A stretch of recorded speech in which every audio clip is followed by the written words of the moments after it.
want to give you a clip from Rick Santelli, too, because you got to give Rick credit. He is a brave guy. He's decided that he's going to be the one guy out there defending the bonuses. Now, he doesn't fully say it, but it's pretty clear. In fact, I think he does fully say it.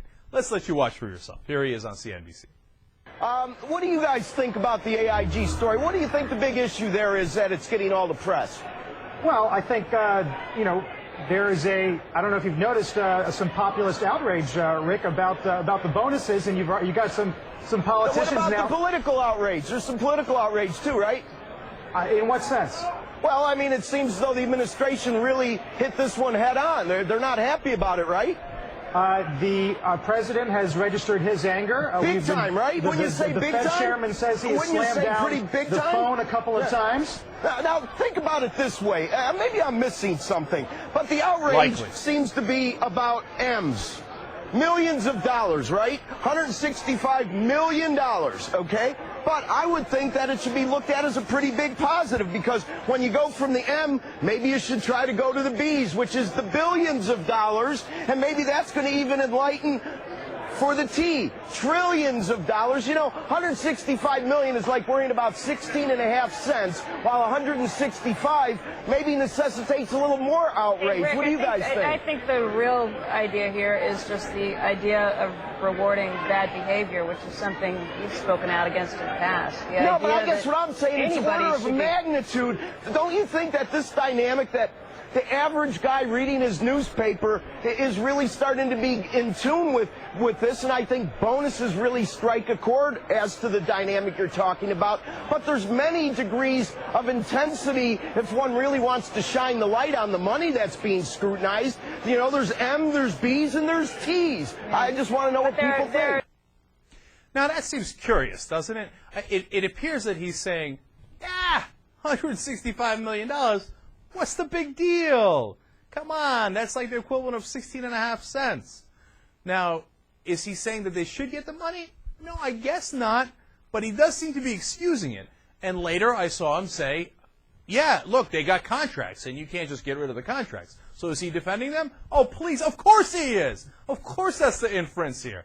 Now, the other thing he's trying to do, and this is the important part, he's trying to deflect attention from the bonuses that the Wall Street guys are getting, because they're his buddies, to what the government is spending. That's what he's referring to with the B's and the T's, right? Because I didn't understand that millions, billions, and trillions were M, B, and T. I'm glad you drew that on a piece of paper, because I'm a moron, right? These guys, do they think we're simpletons? Anyways, what he's trying to do is say, hey, don't look at the bankers. Look at the government. The government is evil. Now, I wonder why he'd be saying that. That seems like a Republican talking point, doesn't it? Where could Rick Santelli have gotten that? Well, you know what? We've got another Fox clip that is not supposed to be related to this, but I watched it too, and I thought, you know what? I think that these two things are entirely related. So when we go to clip number 10 here, watch for what Steve Forbes and a lot of the Fox guys are arguing for here, and you might get a sense of the comparison that Santelli was trying to make.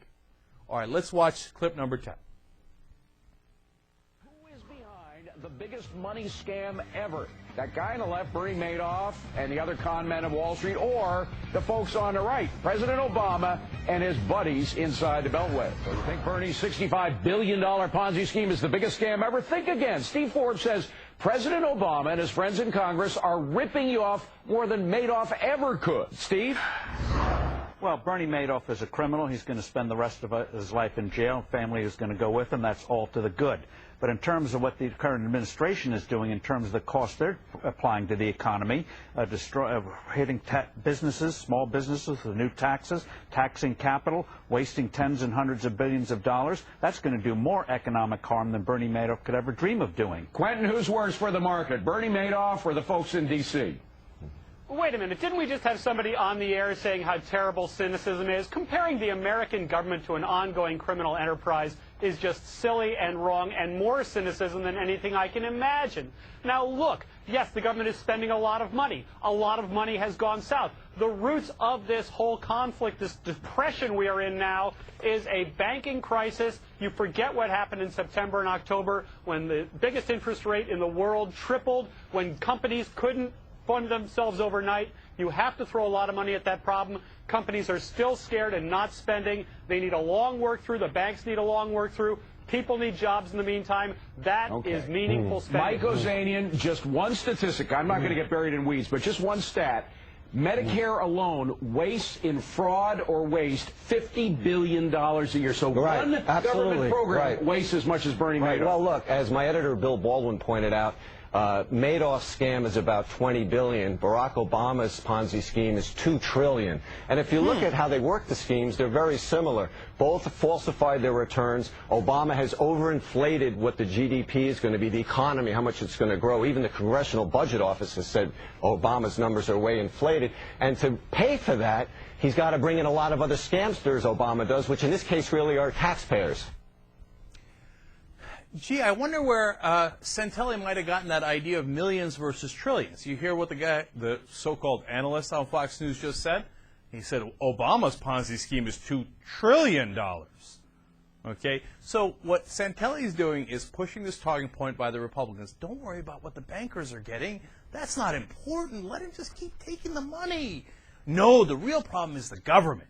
The liberal government, the government run by Democrats, by President Obama, and they're the ones that are taking your money. Now, that's, of course, I mean, do I have to spell out how ridiculous that is? Because any government program might have waste in it. So what's the answer? We shut down all government programs because some of it might be wasted? And to call that the equivalent of stealing? To say that anyone who's in favor of any of those programs is stealing? So the Republicans in favor of Medicare, unless they're not. Are they all against Medicare? I'd love for them to run on that platform. They'd get crushed, right? Okay, now they are in favor of Medicare, aren't they? So are they all thieves worse than Bernie Madoff? No. Of course, this is an absurd, hey, look over there, illusion by Fox News Channel. I mean, look, I don't have to tell you much about it because it's so damn obvious on his face how absurd it is. But what's interesting is the connection to Rick Santelli. And Santelli is 100% a Republican conservative on CNBC every day trying to talk against Obama and then going, what? No. Sure, I'm against the bailouts of the bankers, too. My ass you are. You want to protect their ass and blame everything on Obama. It's crystal clear.